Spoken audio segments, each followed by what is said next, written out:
उम्रा करके लौटे मुस्लिम धर्मगुरु Islamic scholar Peerzada doctor Syed Atif Ali Shah Al Qadri का कोलकाता एयरपोर्ट पर उनके हजारों चाहने वालों ने उनका शानदार इस्तकबाल किया। आपको बता दें कि बीते दिनों मुस्लिम धर्मगुरु और Islamic scholar Peerzada doctor Syed Atif Ali Shah Al Qadri के हजारों चाहने वालों ने उम्रा करके लौटे अपने पीर मुर्शिद का कोलकाता एयरपोर्ट पर शानदार इस्तकबाल किया और उनसे दुआएं लेने की कोशिशें की। सऊदी अरबिया का मुकद्दस शहर मक्का की सरजमीन पर दौरान उम्रा Islamic scholar Peerzada doctor Syed Atif Ali Shah Al Qadri को ग्लोबल लीडरशिप अवार्ड से नवाजा गया। तो वही पीर मुर्शिद आतिफ अली शाह अल कादरी के साथ उम्रा पर गए बेस्ट बिजनेसमैन और समाज सेवी आफ्ताब रहमान को ग्लोबल बिजनेस अवार्ड से भी सरफराज किया गया। कोलकाता एयरपोर्ट पर Islamic scholar Peerzada doctor Syed Atif Ali Shah Al Qadri ने मीडिया वालों से बात करते हुए पहलगाम के आतंकी हमले की कड़ी निंदा की। साथ ही साथ इस इस्लाम विरोधी कार्य को बेबुनियाद बताया और केंद्र सरकार से इस पर कठोर कदम उठाने की मांग की। अल्हम्दुलिल्लाह हम लोगों की पूरी हाज़िरी बहुत बेहतरीन तरीके से हम लोग हाज़िर हुए अल्हम्दुलिल्लाह, वहाँ पर कोई परेशानी नहीं हुई है। और ख़ास करके एक चीज़ मैं आपको बताऊं, ये पहले भी शायद मैंने आप लोगों को बताया था कि ये जो खाना काबा है और ये अल्लाह के रसूल सल्लल्लाहु अलैहि वसल्लम का जो रोज़ा मुबारक है, तो ये तमाम चीज़ें उसके बग़ल में मस्जिद नबवी के बग़ल में एकदम जन्नतुल बकी है। इस तरीके से मक्का शरीफ में भी बहुत सारे ज़ियारतें हैं जो नबी और उनके अहले बैत उनके घर वाले के साथ निस्बत है। तो ये बहुत सारा चीज़ जो है लोगों तक पैगाम नहीं पहुंचाया जाता। बहुत सारे लोग हैं जो ये जानते भी नहीं है, बहुत सारे लोग हैं जो जानते हैं मगर वो लोगों तक बताते नहीं है। तो हम लोगों का काम ये है कि ये पैगाम लोगों तक पहुंचाना, ये मैसेज लोगों तक पहुंचाना और वहाँ पर जाके एक तो है कि ख़ुद भी इबादत करना और वो मैसेज जो है लोगों तक पहुंचाना। इसी वजह से हम लोगों ने सोशल मीडिया के ज़रिए लोगों तक वो पैगाम पहुंचाया है।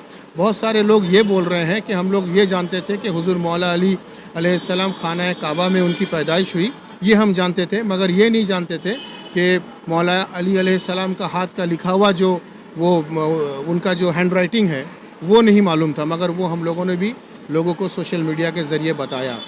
तो अल्लाह के रसूल ऊँट के ज़रिए, ऊँटनी के ज़रिए सफ़र करते थे पूरे अरब में, ये तो सबको मालूम है, मगर ये नहीं मालूम था कि वो आज भी उस ऊँटनी का पैर का निशान मौजूद है।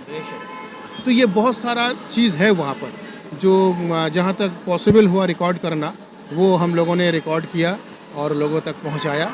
तो ये हमारा एक्सपीरियंस है। बाकी जी अल्हम्दुलिल्लाह। देखिए, मुझे इंटरनेशनल लीडरशिप अवार्ड से सऊदी के तरफ से, मक्का शरीफ के तरफ से मुझे नवाजा गया है।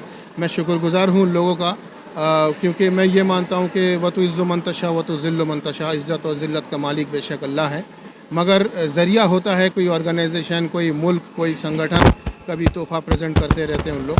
तो उसी तरीके से ये अवार्ड से नवाजा गया है मुझे अल्हम्दुलिल्लाह। और मेरे साथ साथ जनाब आफ्ताब रहमान साहब को भी इंटरनेशनल बिज़नेस अवार्ड से भी नवाजा गया है, क्योंकि ये बिज़नेस फील्ड से है। वाकई मैं आपको बता रहा हूँ कि मैं ये नहीं चाहता, की बात है ना, सब अपने अपने, किसी को अपना ऑफिस में जाने का रहता है, काम में जाने का रहता है, तो मैं ये बताना नहीं चाह रहा था, मगर फिर भी हम यहाँ पर देख रहे हैं माशाल्लाह, मतलब हज़ारों के तादाद पे लोग यहाँ पर हैं। बहुत सारे लोगों को हमने मना भी कर दिया है कि हम लोग इबादत करके आ रहे हैं, ज़रूरी नहीं है कि हमें फुल से इस्तकबाल किया जाए, ये ज़रूरी नहीं है। ज़रूरी ये है कि हम ये फ़रियाद करें कि अल्लाह, अल्लाह के रसूल और उनके अहले बैत के वसीले से अल्लाह हमारी इबादतों को कबूल फरमाए, ये सबसे बड़ी बात है। तो बहरहाल बहुत सारे लोग आए हुए हैं, सबको मैं तहे दिल से शुक्रिया अदा करता हूँ। अभी आप हिंदुस्तान पहुँचे हैं, यकीनन देश के हालात अच्छे नहीं है। 3 दिन पहले कश्मीर में जो घटना हुआ, आपको भी शायद मालूम हुआ। जी, हम लोग वहाँ थे। जी, क्या बोलेंगे जो देश में इतना? देखिए, अभी देश का जो हालत है, ख़ास करके कश्मीर को लेकर जिस तरीके से आतंकवादी हमला वगैरह हुआ है, ये बिल्कुल हम इस चीज़ को सपोर्ट किसी तरीके से नहीं कर सकते। बिल्कुल हम लोग निंदा करते हैं इस चीज़ को, और कुरान पाक में भी इस चीज़ का ज़िक्र है कि अगर कोई भी इंसान किसी बेगुनाह एक इंसान को मारे तो वो एक पूरी कौम को मारने का बराबर है। तो पूरी इंसानियत को मारा जा रहा है, पूरी कौम को मारा जा रहा है, एक कम्युनिटी को मारा जा रहा है। अगर यही अल्लाह के कुरान की आयत है तो फिर कुरान के हवाला दे के जो आतंकवादी बन रहे हैं वो कौन लोग हैं? वो तो मुसलमान नहीं हो सकते। बहरहाल मैं ये कहूँगा कि जो अल्लाह का रसूल और उनके अहले बैत के रास्ते से हट जाए और कुरान को अपने तरीके से पढ़ के लोगों तक एक रॉन्ग इंटरप्रिटेशन पहुँचाए, ऐसे लोगों को मैं मुसलमान नहीं मानता हूँ। और जो मुसलमान है वो कभी आतंकवादी नहीं हो सकता, और जो आतंकवादी है वो मुसलमान क्या कभी इंसान नहीं हो सकता, और आतंकवादी का कोई मज़हब नहीं होता। तो मैं लिहाजा ये भी गुजारिश करूँगा आपके मीडिया के तरफ से तमाम लोगों को कि आतंकवादियों को एक आतंकवादी के नज़र से देखा जाए और कानूनी तरीके से जो भी कार्रवाई होनी चाहिए वो किया जाए।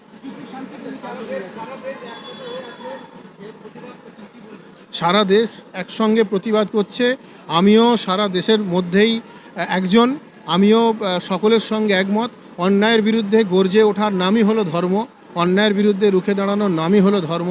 অন্যায়ের বিরুদ্ধে न्यायर प्रतीक हुए আমরা আছি, আমরা ছিলাম, আমরা आगामी दिनों থাকবো। होगा कि आप कुरान को सही तरीके से पढ़ें, आप अल्लाह और अल्लाह के रसूल और उनके अहले बैत के दिखाए हुए रास्ते को सही तरीके से अमल नहीं भी कर सकते तो कम से कम पढ़ तो सकते हैं, हिस्ट्री तो पढ़ सकते हैं।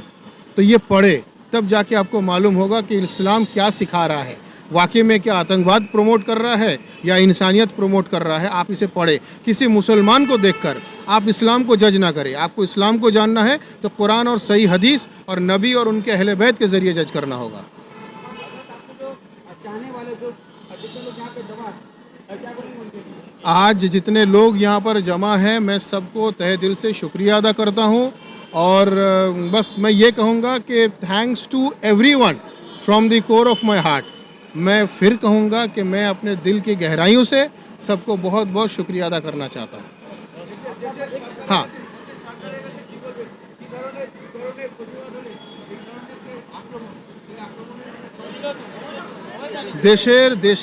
দেশের সরকারের কাছে আমাদের আবেদন যে যত রকম কঠোর থেকে কঠোরতম ব্যবস্থা নেওয়া যায় দেশের সরকার নিক।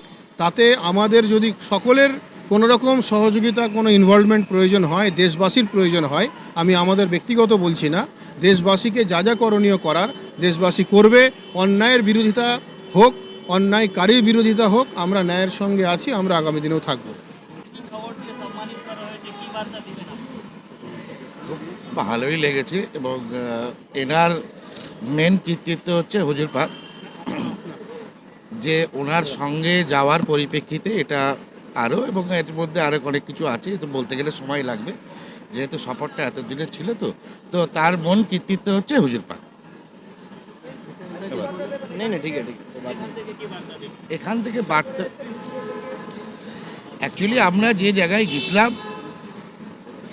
এটা হচ্ছে হুজুর পাকেরই পূর্বপুরুষ, তো ওনাকে নিয়ে হাজির হওয়া এটা একটা যেমন সৌভাগ্য, এবং তার সঙ্গে সঙ্গে অনেক কিছু জানার ব্যাপার থাকে। এই সফরে 10 দিন বা 11 দিনে আমরা যা জানতে পেরেছি সেটা অনেক কিছু। তো সেটা ইউটিউবে অলরেডি দেওয়া হয়েছে বা ওনার ফেসবুকে মিডিয়াতে দেওয়া আছে।